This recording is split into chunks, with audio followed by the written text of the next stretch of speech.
Assalamualaikum warahmatullahi wabarakatuh. Alhamdulillahirabbil alamin. Allahumma shalli ala sayyidina Muhammad wa ala ali sayyidina Muhammad.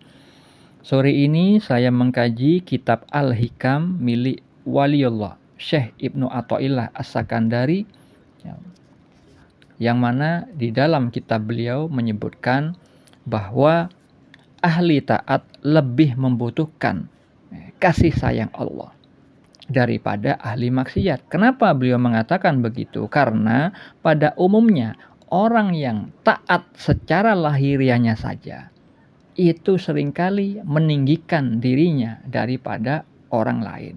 Dia merasa lebih baik amalnya, dia merasa lebih soleh, lebih pantas masuk surga daripada ahli maksiat. Tidak laksana satu tubuh, tidak merasa satu tubuh, tidak empati kepada orang yang maksiat, padahal dia itu melihat saudaranya sendiri lagi terjerumus. Orang ahli taat yang dimaksudkan Syekh Ibnu Athaillah As-Sakandari adalah taat secara lahiriahnya saja, tapi batinnya buruk. Yaitu tadi, karena terkait dengan titik-titik noda hitam dosa yang menutupi hatinya. Akhirnya ibadahnya secara lahiriahnya dia takwa, tapi batinnya berbuat buruk di hadapan Allah. Akhirnya terbuktilah contoh-contoh orang ahli taat, orang yang ahli ibadah secara lahiriahnya tapi hatinya buruk. Di dalam kitab Sahih Muslim dikatakan bahwa ada orang dermawan masuk neraka, orang ahli baca Al-Quran dan mengajarkan Al-Quran masuk neraka, orang yang ahli jihad masuk neraka, orang yang alim, ahli ilmu agama juga masuk neraka. Karena apa?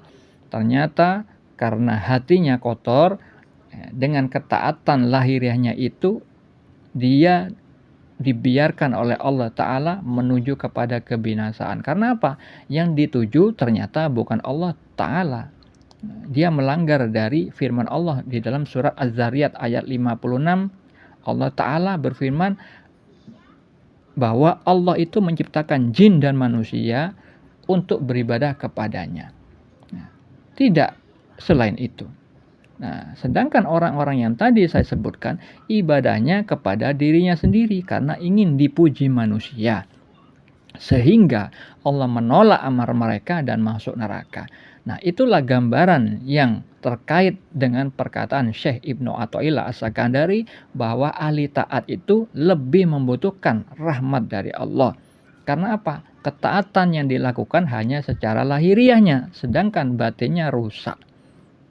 Ibarat motor, ketika kita sudah mengganti spare part yang sudah bagus, sudah baru, dimodifikasi secara fisiknya saja, tapi bahan bakarnya tidak diisi dengan bahan bakar yang semestinya, mengisinya dengan misalkan dengan nasi misalkan. Maka bagaimana mungkin spare part yang mahal tadi, modifikasi yang sudah bagus tadi, motor yang sudah dilengkapi dengan semua onderdil yang berkualitas tinggi sekalipun, itu tidak akan bisa jalan sebagaimana mestinya, apalagi ngebut. Tidak mungkin bisa. Jadi tangki itu harusnya diisi bahan bakar yang tepat.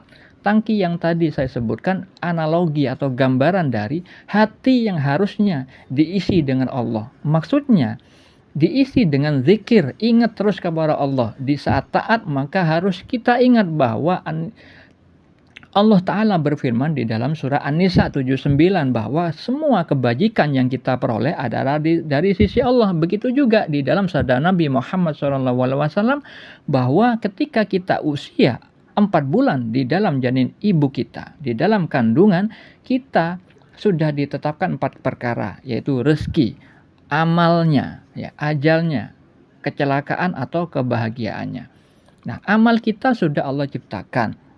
Bagaimana mungkin manusia itu lupa bahwa Allah juga berfirman di dalam surat At-Takwir ayat 29, dan kamu tidak dapat menghendaki atau menempuh jalan itu kecuali apabila dikehendaki Allah Tuhan semesta alam. Jadi orang yang dimaksudkan Syekh Ibnu Athaillah As-Sakandari adalah ahli taat secara lahiriah, tapi batinnya kotor. Maka itu yang lebih membutuhkan rahmat dan kasih sayang Allah. Karena apa? Allah juga menyebutkan tentang bahwa ahli taat itu tidak ada yang dekat kepada Allah. Ya, di dalam kitab Risalah Al-Ghusliyah milik Sultanul Aulia Syekh Abdul Qadir Al-Jilani Wali Kutub, Allah Ta'ala berkata kepada Sultanul Aulia bahwa ahli maksiat itu dekat kepada Allah. Karena apa? Mereka memiliki rasa kekurangan. Mereka merasa ada penyesalan. Sehingga Allah katakan merasa punya kekurangan itu adalah sumber cahaya. Maknanya akan dapat peluang dari Allah. Ya, diberikan hidayah, bisa diampuni dosa-dosanya kalau orang itu sudah beristighfar. Ya, begitu juga ya, ketika Allah menyebutkan tentang ahli taat itu kebalikan dari ahli maksiat. Ahli taat itu tidak ada yang dekat kepada Allah. Karena apa? Mereka selalu mengingat kesenangan, kebahagiaan, merasa aman.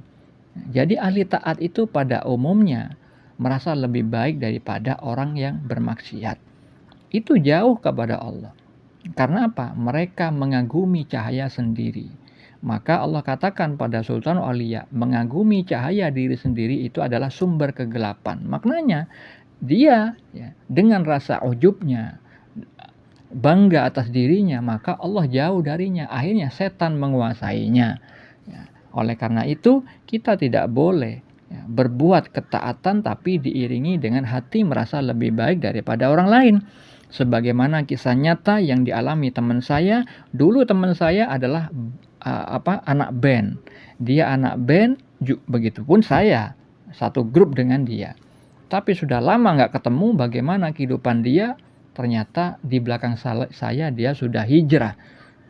Ternyata setelah ketemu dengan saya via telepon, dia menanyakan, mimpi rembulan hancur itu apa takwilnya, apa maknanya. Saya katakan, kamu buruk dari sudut pandang Allah. Dia bertanya, kok bisa? Iya benar, kamu buruk dari sudut pandang Allah. Kenapa? Aisyah radhiyallahu anha bermimpi rembulan jatuh masuk ke dalam rumahnya. Maka ayahanda mengatakan, apabila mimpinya itu benar dari Allah Subhanahu wa taala, maka itu ada orang mulia yang meninggal di rumahmu. Akhirnya benar, di dalam kenyataannya Nabi Muhammad SAW meninggal di rumah Aisyah radhiyallahu anha. Nah, kalau rembulan hancur yang kamu mimpikan itu berarti buruk kamunya dari sudut pandang Allah. Akhirnya dia menyangkal, karena apa? Keadaan kehidupan nyatanya dia mengatakan dia sudah hijrah, dia sudah mendengarkan ceramah-ceramah, dia sekarang sudah sholat. Maka saya katakan itulah yang memberikan dampak buruk buat kamu. Dia makin bingung lagi. Maksud saya bukan sholatmu yang buruk, bukan mendengarkan ceramahnya yang buruk, tapi sikap hati kamu di dalam batin kamu itu ada keburukan ketika melakukan ketaatan itu. Nah, kamu merasa lebih baik daripada orang yang tidak taat seperti kamu sekarang. Kamu merendahkan di dalam hatimu terhadap orang-orang yang sekarang masih bermaksiat. Akhirnya dia mengakui, oh ya benar, setelah saya hijrah, saya akhirnya ingin memamerkan hal itu kepada teman-teman saya. Nah ini, kalau misalkan orang itu mata hatinya itu ketutup dengan titik-titik hitam, maka ketika dia berbuat ketaatan secara lahiriahnya, berdampak sikap yang buruk. Ya. Seperti yang tadi saya sampaikan, contoh yaitu motor apabila tangkinya, ibarat hati manusia, diisi dengan perbuatan dosa, diisi dengan sesuatu yang buruk, maka seluruh anggota badannya, seluruh spare part motor itu tidak akan berguna.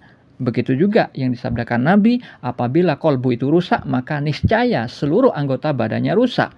Jika hati itu kotor, tertutupi noda-noda hitam dosa, maka amalnya pasti mengandung dosa tanpa disadari.